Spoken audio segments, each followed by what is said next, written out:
Estaba limpiando el borde de bronce del viejo microscopio de mi esposo, aún en el mismo lugar donde él lo dejó antes de que el cáncer le robara las manos de su trabajo. El sol de la tarde se colaba por las cortinas de encaje, dejando manchas cálidas sobre el estante de caoba. No escuché ningún coche, pero el golpe llegó claro, 3 toques firmes medidos. No era un vecino, no era un repartidor. Abrí la puerta y lo primero que vi fueron los uniformes. 2 policías, uno alto y pálido, el otro con cuerpo de luchador, que ahora parecía bibliotecario. Detrás de ellos, Ximena y Damián. «¿Señora Carvajal?», preguntó el más alto. Asentí ya con un nudo en el estómago. Ximena no me miró a los ojos. «Recibimos una denuncia», dijo él, «sobre sustancias ilegales en esta casa. Nos gustaría hacer una inspección, en su recámara específicamente». Mi lengua raspó el cielo de la boca. «Disculpe, ¿de qué está hablando Damián?». Dio un paso adelante, alisándose la solapa del saco como si fuera a dar un discurso. «Es algo de rutina». Amparo dijo con calma: «Solo coopera. No tuve tiempo de discutir. Los policías ya estaban dentro. Los vi pasar el recibidor, cruzar el pasillo, directos a mi recámara, como si alguien les hubiera dado un mapa». Ximena se quedó atrás con los brazos cruzados. Se veía más pequeña de lo que recordaba. O tal vez yo me sentía más grande, en ese momento cargada de incredulidad. Uno de los oficiales abrió mi cómoda, el cajón de abajo, sin titubear. Entonces lo vi, una bolsa de plástico transparente llena de pastillas blancas. Solté una risa, en voz alta. Un sonido pequeño atónito. «Eso no es mío», dije. El oficial ni se inmutó. «Tiene derecho a permanecer en silencio», empezó mientras sacaba las esposas. Ximena retrocedió. Damián se inclinó hacia mí, mientras el metal se cerraba en mis muñecas. «No lo hagas más difícil de lo necesario». Y así me sacaron de mi propia casa pasando por la barandilla que barnicé la primavera pasada, bajando los escalones del porche que había barrido esa misma mañana. Sin gritos, sin explicaciones, solo el aire fresco y el amargo olor de la traición. La celda estaba limpia, casi cruelmente limpia. Pisos de azulejo blanco, paredes pálidas que zumbaban bajo las luces fluorescentes. Me senté en el banco frío con las manos cruzadas en el regazo como si eso pudiera hacerme desaparecer. No lloré, no porque fuera fuerte, sino porque aún no sabía dónde colocar el dolor. Todavía no encontraba su lugar en mí. Seguía viendo el pasillo, el mismo donde Ximena dio sus primeros pasos agarrándose a la pared, con sus deditos gorditos riendo mientras caía en mis brazos. Ese pasillo ahora guardaba la marca de mis muñecas en acero, el eco de la voz de Damián murmurando «solo coopera» y el silencio terrible de la traición. Un detective vino a hablar conmigo. Oficial Armenta, joven educado. Sus palabras eran cortantes, pero rutinarias. «Está detenida por posesión de una sustancia controlada con intención de distribuirla. Será procesada y presentada en un máximo de 72 horas, a menos que se pague una fianza. ¿Tiene representación legal?». Parpadeé. Mi voz sonaba extraña en mi garganta. «No». Anotó algo y luego preguntó si quería hacer una llamada. Pensé en nombres. Mi hermano ya no estaba. No me quedaban primos en quienes confiara. Pensé en Ximena, pero su rostro flotaba en mi mente como una ventana cerrada. «Llamaré a una vecina», dije. «Carmen». Dulce terca Carmen Valle, mi estudiante de hace décadas, que aún traía mermelada de lavanda cada verano. Ella sabría qué hacer. Asintió y me pasó el teléfono. Pero cuando colgué llegó el vacío. No solo de la celda, sino de saber que mi hija no había movido un dedo. Ni abogado, ni mensaje, ni visita. Me acurruqué en el banco con las rodillas recogidas y la espalda pegada a la pared. Aún veía los ojos de Damián. No brillaban con rabia ni crueldad, solo con cálculo, precisión. Me miró como quien firma un contrato tras leer la letra pequeña. Esto no era pánico, era una transacción, y yo era el precio. Entraron como si nada hubiera pasado. Damián traía ese saco azul marino que siempre usaba para las charlas serias. Jimena parecía recién salida de un café con amiga suéter claro, labios brillosos, ni una arruga fuera de lugar. Se sentaron frente a mí como si fueran a pedir un café, no a visitarme tras puertas cerradas. No hablé, no al principio. Damián cruzó las manos sobre la mesa. Queríamos ver cómo estás, dijo con voz suave como barniz. Estos días deben haber sido difíciles. Miré a Jimena. Su mirada se desvió a la pared detrás de mí. Solo queremos lo mejor para todos, dijo ella en voz baja. Para la familia. Arqueé una ceja. Damián se inclinó hacia adelante. Mira, lo mejor aquí es mantener las cosas bajo control, silenciosas. Si esto se sale de proporción, afecta a más que solo a ti. Afecta la carrera de Jimena, mi despacho, nuestra reputación, nuestra familia, repitió Jimena como si esa palabra aún tuviera peso. No tienes antecedentes, continuó él. Es tu primera falta. Te ofrecerán libertad condicional, tal vez una multa de unos 15,000 pesos. Si aceptas los cargos, podemos seguir adelante, sin complicaciones. Sin complicaciones. Sentí una calma extraña asentarse en mi pecho. No era paz, más bien, como la sensación cuando el adormecimiento de una quemadura comienza. Sabes que algo está mal, pero el dolor está esperando. ¿Quieren que me declare culpable? Dije lentamente. ¿De un delito que no cometí? Damián sonrió como si por fin hubiera entendido. No es lo ideal, Amparo, pero es el camino más fácil. Jimena por fin me miró a los ojos. No es para siempre, mamá, y te ayudaremos después. No estarás sola. Su voz se quebró un poco en sola, pero no lo suficiente como para cambiar nada. No lloré, no supliqué, no pregunté por qué me hacían esto. Solo me quedé ahí mirando a las dos personas que alguna vez pensé que llevarían mi nombre con orgullo, y me pregunté cuándo habían asumido que no iba a defenderme. Llegó a mí no como un torrente, sino como un destello suave, como una palabra olvidada que encuentra su camino a casa. Estaba sentada en el catre de metal, con las luces del centro de detención zumbando arriba, cuando de repente lo vi el oso de madera tallado en la pared de mi recámara. Sus ojitos negros siempre hacían sonreír a las visitas. Pero hace meses, cuando descubrí una mancha de humedad en el techo sobre la cómoda, lo vacié y puse una cámara con sensor de movimiento, solo para vigilar la gotera. Nadie lo sabía, ni siquiera Jimena. No estaba conectada a la nube. No se sincronizaba con nada. Solo una pequeña tarjeta micro SD, escondida tras la sonrisa del oso.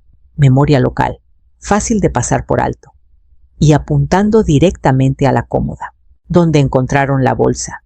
Mi pulso se aceleró. Me puse de pie tan rápido que sobresalté al guardia que medio dormitaba en el pasillo. ¿Cuándo es mi llamada?, pregunté. ¿Tengo derecho a una? No minutos después, el auricular se sentía pesado en mi mano. Marqué el número de memoria. Carmen contestó al segundo timbre, su voz rasposa con sospecha. ¿Amparo soy yo?, susurré mirando por encima del hombro, aunque nadie podía oírme. Necesito que vayas a mi casa. Claro. ¿Qué necesito traer? Hay un oso tallado. En la pared, en mi recámara. No es solo decoración, es un espejo. Adentro hay una cámara. Quítalo. Trae todo. Hay una tarjeta adentro. Carmen se quedó en silencio. Luego, entendido.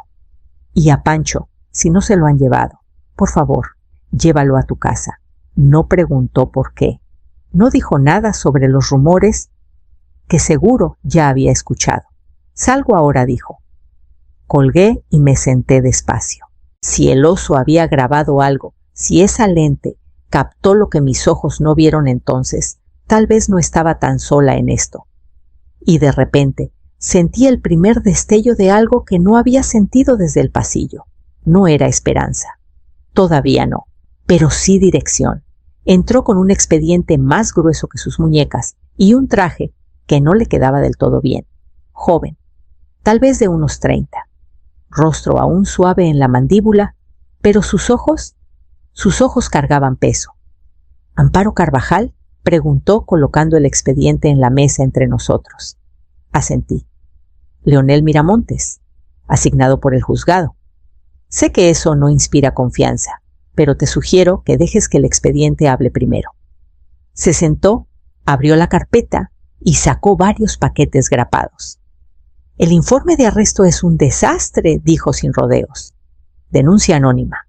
No pidieron grabaciones de vigilancia. Los oficiales fueron directo al cajón exacto.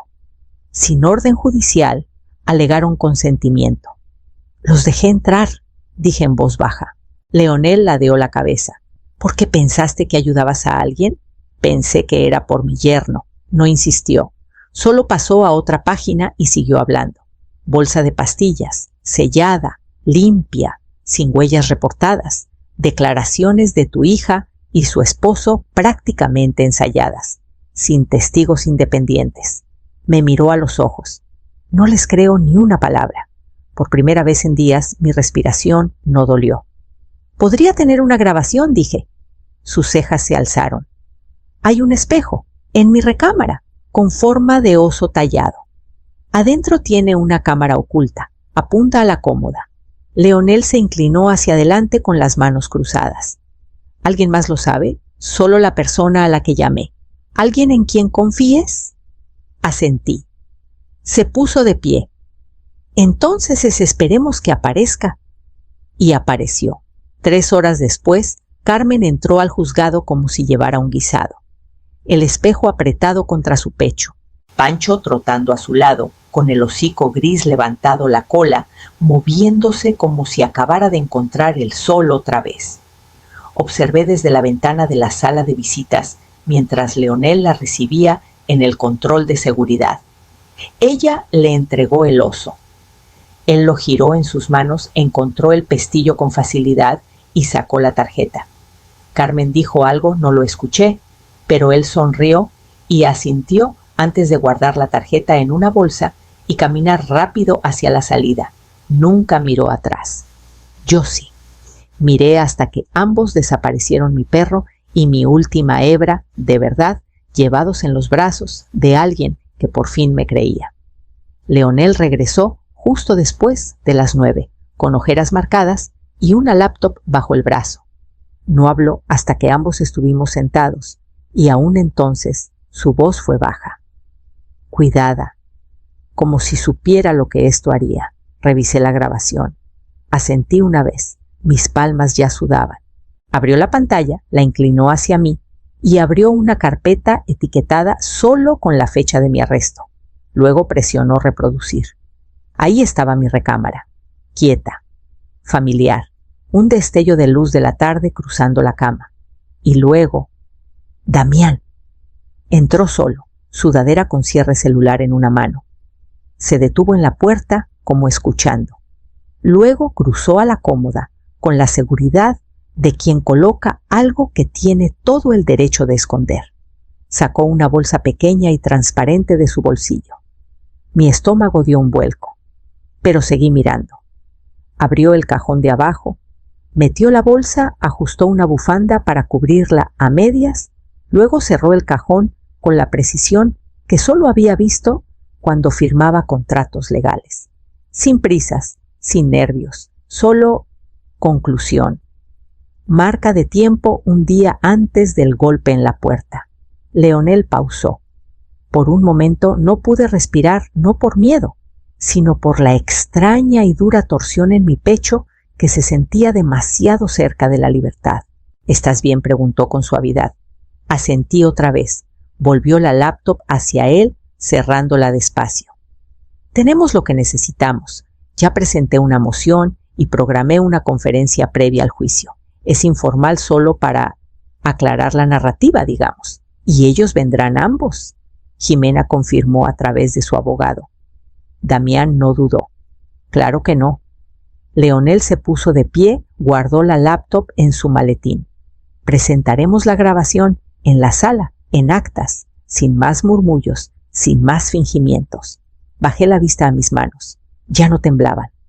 Mañana estaría en una sala con las 2 personas que me traicionaron y los vería enfrentar la única cosa con la que no podían discutir la verdad reproducida en una pantalla.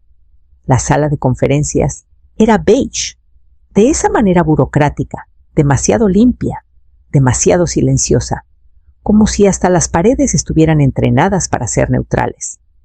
Una mesa ocupaba el centro, flanqueada por 4 sillas rígidas.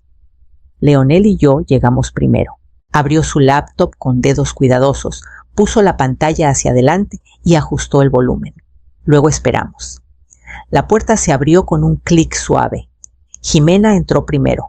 Su blusa estaba planchada, el cabello recogido en un chongo bajo.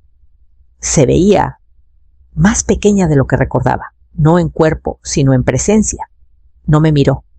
Damián la siguió con postura tensa, la mandíbula apretada. Pero sus ojos escanearon la sala como quien evalúa riesgos, no culpas. Se sentaron frente a mí. Leonel no perdió tiempo con charlas. Antes de empezar, dijo: «Veremos una breve grabación relevante para el caso». Presionó reproducir. La pantalla se iluminó. Mi recámara otra vez. Quieta simple. Luego, Damián. Su figura cruzó el encuadre. Manos firmes, cajón abierto, bolsa colocada, cajón cerrado, sin titubeos, sin errores. Jimena se estremeció. No miré la pantalla, la miré a ella, a la hija que alguna vez me trajo diente de león, y preguntó si podía hacerlos durar para siempre en un frasco. Ahora miraba la mesa como si pudiera disolverse bajo ella. El video terminó. El silencio llenó la sala como humo. Leonel cerró la laptop. ¿Desean revisar sus declaraciones? Jimena abrió la boca. Luego la cerró. Damián carraspeó. No se suponía que llegara tan lejos, dijo con voz plana.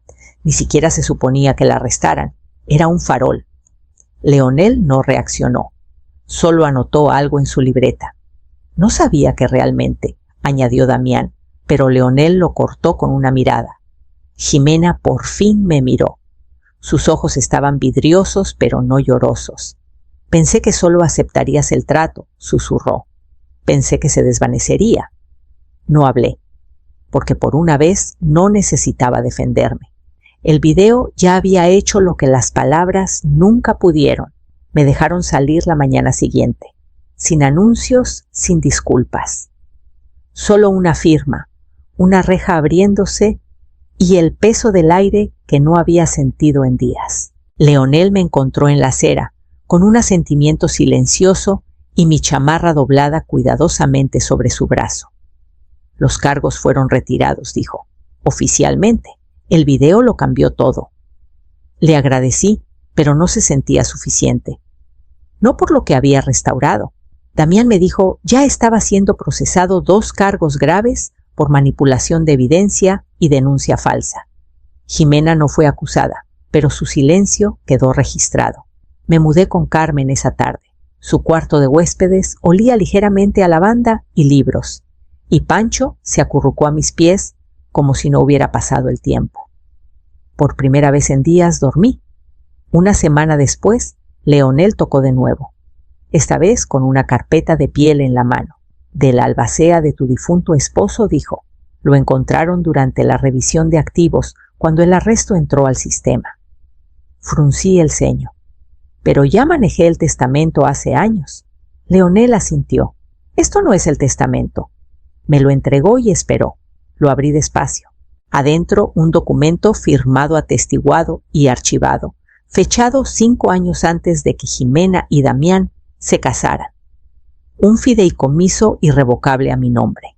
La casa, las cuentas de retiro, dividendos de inversiones, todo protegido en el fideicomiso blindado contra reclamos externos, incluidos los bienes conyugales. Miré la firma familiar al final. La suya. Leonel no dijo mucho. Solo observó mientras leía cada línea. Mi difunto esposo no solo dejó recuerdos, dejó protección. Legal, hermética, silenciosa. Como si de alguna manera hubiera sentido lo que no me atreví a admitir en voz alta mientras vivía.